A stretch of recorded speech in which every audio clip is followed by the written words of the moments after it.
여호와의 말씀이 내게 임하여 이르시되 인자야 포도나무가 모든 나무보다 나은 것이 무엇이랴 숲속의 여러 나무 가운데 있는 그 포도나무 가지가 나은 것이 무엇이랴 그 나무를 가지고 무엇을 제조할 수 있겠느냐 그것으로 무슨 그릇을 걸 못을 만들 수 있겠느냐 불에 던질 땔감이 될 뿐이라 불이 그 두 끝을 사르고 그 가운데도 태웠으면 제조에 무슨 소용이 있겠느냐 그것이 온전할 때에도 아무 제조에 합당하지 아니하거든 하물며 불에 살라지고 탄 후에 어찌 제조에 합당하겠느냐 그러므로 주 여호와께서 이같이 말씀하셨느니라 내가 숲을 가운데 있는 포도나무를 불에 던질 땔감이 되게 한 것 같이 내가 예루살렘 주민도 그같이 할지라 내가 그들을 대적한즉 그들이 그 불에서 나와도 불이 그들을 사르리니 내가 그들을 대적할 때에 내가 여호와인 줄 너희가 알리라 내가 그 땅을 황폐하게 하리니 이는 그들이 범법함이니라 나 주 여호와의 말이니라 하시니라. 이상은 하나님의 말씀입니다. 아멘. 오늘 우리가 함께 읽었던 이 에스겔이 하나님의 말씀을 전하던 시기에는 유다 왕국이 급속히 무너지던 시대였습니다. 바벨론 왕이었던 느부갓네살이 예루살렘을 공격하고 그로 인하여 왕과 왕족들 그리고 고관들과 군인들 기수자들은 포로로 끌려갑니다. 에스겔 역시 그때 포로로 끌려간 사람 중에 한 명이었습니다. 에스겔은 고향 예루살렘이 아니라 바벨론 그발강가에서 하나님의 부르심을 받고 성전을 떠나 낯선 땅에서 정착한 포로들을 향하여 하나님의 말씀을 전해야 했습니다.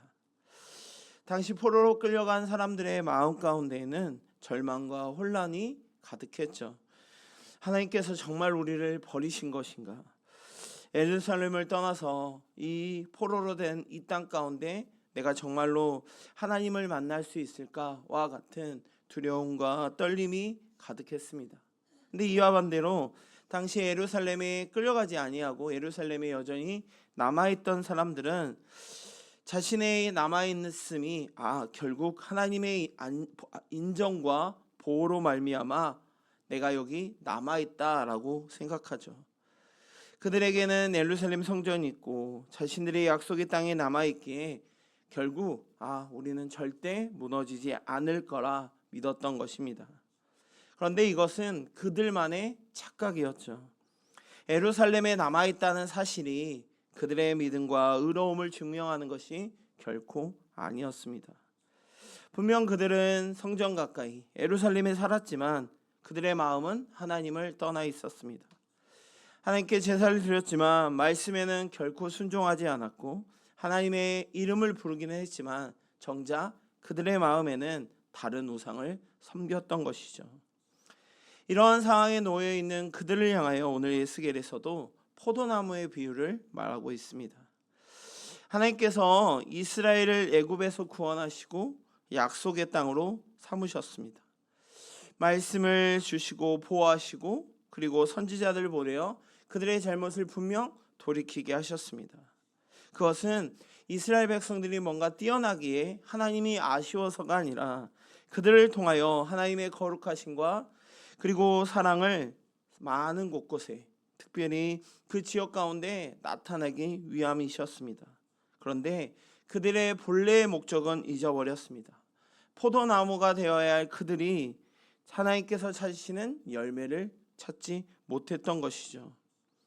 오히려 하나님은 공의를 찾으셨지만 불의가 가득하였고 사랑을 기대하셨지만 악이 가득했던 것입니다. 선택받은 백성이라는 이름은 있었지만 결코 그들의 삶을 살펴보면 열매 맺는 삶, 다시 말해 선택받은 백성다운 삶을 결코 살아가지 못했던 것이죠. 마치 잎은 무성하지만 하나님께 드릴 열매가 전혀 없는 모습이었던 것입니다.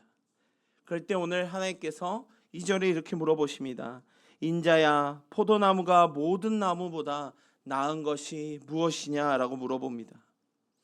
포도나의 잘기가 어떤 백향목이나 소나무처럼 크고 튼튼한 것도 그로 인하여 집을 짓거나 뭔가 기둥을 삼거나 들보로 삼을 수 있는 것이 아니었습니다. 결국 그 간 본래의 목적은 바로 포도나무로서 열매를 맺어야 하는 것이었습니다. 그런데 이들의 모습은 전혀 그렇지 않습니다. 예루살렘 성전과 선민이라는 특권만이 그들에게 가득함으로 인하여 그것이 결국에는 자신들의 헛된 자랑에 불과했던 것이죠. 어쩜 우리에게도 같은 질문이 던져질 수 있습니다. 여러분들은 얼마나 오랫동안 교회에 다니고 있는지, 어떤 직분이 있는지, 얼마나 많은 말씀을 알고 있는지와 같은 것들이 우리에게 들려집니다. 물론 이건 역시 너무나도 중요하고 꼭 해야 되는 것이죠.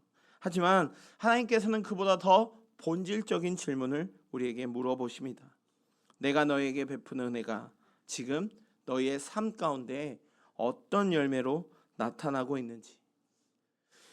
우리는 행위로 구원받는 것이 아니라 오직 예수 그리스도를 믿음으로 하나님의 은혜를 받아 구원이라는 선물을 값없이 받았습니다. 그러기에 참된 믿음에는 반드시 순종의 열매가 나타나야 한다는 것이죠. 살아있는 믿음이 나타나길 많은 사람들이 원하지만 정작 우리의 삶 가운데 순종의 열매는 잘 나타나지 않는 것 같습니다. 우리의 모습을 돌아보며 오늘 에스겔의 이야기를 통하여서 하나님 안에 거하고 하나님이 기뻐하시는 열매 맺는 성도 되기를 간절히 소망합니다. 오늘 2절에서 하나님이 에스겔에게 물으십니다. 인자야, 포도나무가 모든 나무보다 나은 것이 무엇이냐? 숲속의 여러 나무 가운데 있는 그 포도나무 가지가 나은 것이 무엇이냐라고 묻습니다. 이스라엘은 거듭 말하지만 하나님께 선택받은 백성이었습니다. 그런데 그를 향하여 오늘 굳이 포도나무를 이야기하시면서 다른 나무보다 나은 게 없다라고 묻고 계십니다. 그것은 이들의 마음 가운데 어떤 것이 바로 주가 되었는지를 다시 한번 이야기하는 것이죠. 분명 이스라엘 백성들은 하나님께 선택받은 백성으로 아브라함을 부르시고 그 후손을 통하여 큰 민족을 이루겠다고 말씀하십니다. 애굽에서 모세를 통하여 애굽을 탈출하게 하셨고 광야를 지나 만나와 메추라기로 먹이시고 반석에서 물을 마시게 하셨습니다. 또한 그들이 해치지 않도록 밤에는 불기둥으로 낮에는 구름기둥으로 그들을 인도하시고 마침내 젖과 꿀이 흐르는 가나안 땅으로 인도하셨습니다. 이 과정 가운데 하나님께서 이스라엘을 선택하신 것은 그들의 뛰어남, 그들의 대단함, 그들의 민족성의 뛰어남 때문이 결코 아니었다는 것이죠. 신명기 7장에서 이스라엘이 모든 민족 중에 가장 작았지만 하나님께서 사랑하시고 약속을 지키셨기 때문에 그들을 선택하셨다고 말씀하십니다. 다시 말해 지금 이스라엘이 받는 모든 은혜는 바로 하나님의 은혜라는 것이죠. 선택도 구원도 약속의 땅에 심긴 건 역시 그들의 대단함이 아닌 하나님의 은혜였다는 것입니다. 우리 역시 마찬가지죠. 우리가 다른 사람보다 선하고 의로워서 구원받는 것이 아닙니다. 또한 우리가 먼저 하나님을 찾는 것이 아니라 죄 가운데 있었던 우리를 하나님께서 먼저 사랑하시고 예수 그리스도의 십자가를 통하여 구원의 선물을 주신 분입니다. 그러니 우리가 말씀을 듣는 것도 찬양을 하는 것도 그리고 기도할 수 있는 이 모든 것들이 다 하나님께서 주시는 은혜라는 것이죠. 그럼 성도는 자랑이 아닌 우리가 뛰어난 대단한 것을 자랑하는 것이 아니라 오직 우리를 구원하신 예수 그리스도만을 붙잡고 그 뜻을 쫓아 나아가는 것이 바로 우리 성도된 삶이라는 것이죠. 하나님께서 이스라엘을 선택하신 것에는 분명한 목적이 있었습니다. 출애굽기 19장에 이스라엘을 향하여 너희는 제사장의 나라와 거룩한 백성으로 삼겠다고 말씀하십니다. 이스라엘은 결국 그러니 세상 가운데 마치 포도나무가 열매를 맺듯이 하나님의 성품을 세상 가운데 나타내야 했습니다. 하나님의 말씀에 순종하고 정의와 긍휼을 실천하며 거룩한 삶을 통하여 이방 민족들이 살아계신 하나님을 알게 해야 했던 것이죠. 그런데 입만 무성하고 정작 열매를 맺지 못하는 포도나무처럼 그들이 하나님의 은혜로 말미암아 가나안 땅에 살아갔을 때 그들은 자신들이 선택받은 사실에만 집중한 나머지 오히려 다른 사람들을 배척하고 다른 사람들을 함부로 대했다는 것이죠. 자신들이 성전에 있다는 것, 그리고 할례받은 백성이면, 그리고 율법을 가지고 있다는 것을 자랑했지만 정작 삶에는 합당한 열매를 맺지 못했다는 것이죠. 에베소서 2장 10절 말씀에 우리가 그리스도 예수 안에서 선한 일을 위하여 지으심을 받은 자라고 말씀합니다. 하나님께서는 이스라엘뿐만 아니라 동일하게 우리에게도 말씀하시죠. 우리를 통하여 바로 예수님의 성품을 나타내게 하시려고 우리를 구원하셨다는 것이죠. 가정에서, 그리고 직장에서, 그리고 우리 주변의 모든 곳곳에서 우리는 무엇보다도 그 그리스도의 사랑을 나타내야 한다는 것입니다. 왜냐하면 내가 바로 나를 구원하신 하나님의 목적을 위하여 살아가는 존재이기 때문이죠. 그렇게 우리의 가장 큰 목적은 바로 하나님께서 주시는 하나님의 백성으로서의 살아갈 자로서 하나님께서 심으신 자리에서 신실한 열매를 맺기를 소망합니다. 하나님께서 우리를 목적 없이 구원하지 않으신 것처럼 우연히 지금 우리가 예배의 자리에, 그리고 기도의 자리에, 말씀의 자리에 있는 것이 아니라 그 자리 가운데 하나님의 영광을 나타내기 위하여 우리를 심으셨다는 것. 그러기에 우리는 나는 무엇을 얻을 것인가에 대한 것만 집중할 것이 아니라 오늘 이 시간 하나님, 나를 통하여 어떤 열매를 맺기 원하십니까?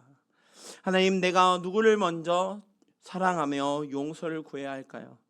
어떤 일에 정직하고 충성해야 할까요? 와 같은 하나님께서 심으신 우리 모든 곳곳에서 아름다운 하나님이 기뻐하시는 열매 맺는 우리 귀한 성도들 되기를 간절히 소망합니다.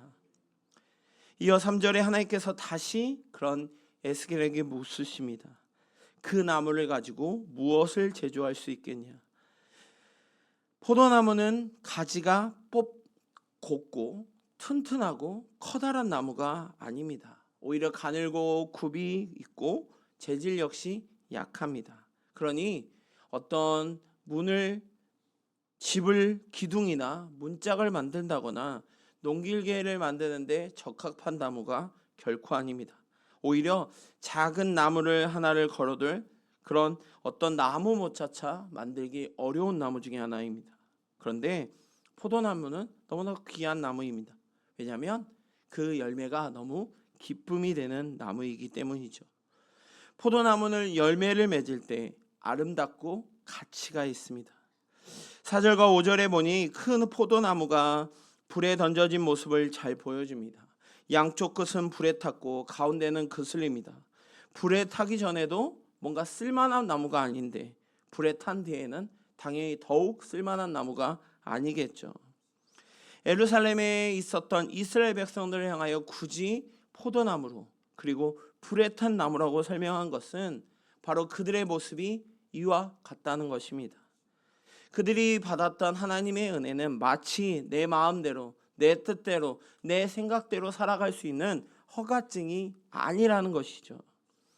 오히려 그들에게 선택은 불순종을 가리는 방패가 되었던 것입니다. 오히려 많은 사랑, 은혜를 받은 사람들에겐 동시에 은혜에 대한 책임 역시 있습니다. 예루살렘 백성은 분명 하나님이 가까이 있는 것처럼 보였습니다. 그런데 그들의 실상은 오히려 우상을 섬기고, 그리고 그들의 입술에는 하나님이 아닌 다른 것들을 부르짖는 철저히 하나님께로부터 멀어져 있었던 것이죠.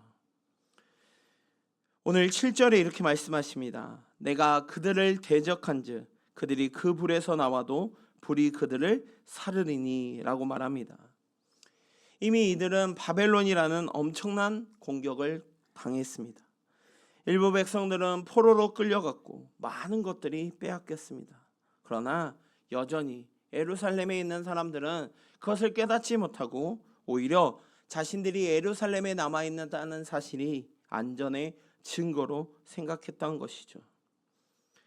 오히려 회개하지 않을 때 더 큰 심판이 있음에도 불구하고 그들은 돌이키지 않습니다. 결국 그 예루살렘은 바벨론의 군대에 의하여 철저히 함락되고 성전 역시 불에 타게 됩니다. 8절에 그들이 범법하였다고 말합니다. 여기서 범법하였다는 말은 단순히 연약해서 실수했다는 뜻이 아니라 하나님과의 맺은 언약을 배신하고 신실하지 않게 행동했다는 것이죠. 이스라엘의 가장 큰 문제는 그들의 연약함과 그들의 부족함 때문에 한두 번 넘어졌다는 것이 아니라 그들은 반복된 경고에도 불구하고 계속해서 우상 숭배하고 불순종의 길을 걸었다는 것입니다. 다시 말해 그들은 분명 죄를 지었음에도 회개하는커녕 오히려 성전과 성미라는 특권 뒤에 숨어 있었던 것이죠. 어쩜 우리 역시 마치 오늘 이스라엘 백성처럼 예루살렘에 그리고 성전이 그리고 자신들이 선택받았다는 이 외형이 안전장치로 생각할 때가 많습니다. 마치 내가 예배 한번 말씀을 다른 사람들보다 조금 많이 안다는 이유로 내가 입술로는 하나님을 의지한다고 말하면서도 정작 가장 중요한 순간에는 하나님이 아닌 다른 것들을 더 좋아하고 다른 것들을 기준 삼아 판단할 수 있다는 것이죠. 우리의 삶이 단순히 예배에 나오는 삶, 단순히 말씀을 읽는 삶, 단순히 하나님께 부르짖는 삶에서만 끝나는 것이 아니라 그것이 우리의 삶 가운데, 우리의 뜻 가운데 반드시 나타나야 한다는 것이죠. 주님 뜻대로 살겠습니다 라고 우리는 많이 이야기합니다. 그런데 정작 우리의 모습을 보면 내 뜻대로, 하나님 이왕이면 내 뜻대로 내 마음대로 살 수 있도록 도와주세요의 핵심이 될 때가 더 많다는 것이죠. 우리의 신앙을 다시 한번 돌아보길 소망합니다. 우리가 무엇을 했기 때문에 구원받는 것이 아니라 하나님의 은혜로, 하나님께서 값없이 베풀어 주신 그 은혜로 우리가 큰 은혜를 받았습니다. 그러기에 열매가 우리의 삶 가운데 반드시 나타나길 소망합니다. 열매가 스스로 자라는 것이 아니라 나무에 붙어 있을 때 열매가 맺듯 우리의 삶 역시 매 순간마다 하나님께 딱 붙어 있어서 하나님께 의지하며 귀한 열매 맺는 우리 귀한 삶이 되기를 간절히 소망합니다. 사랑하는 성도 여러분, 분명 오늘 이스라엘을 향하여 하나님은 포도나무의 이야기를 이야기하십니다.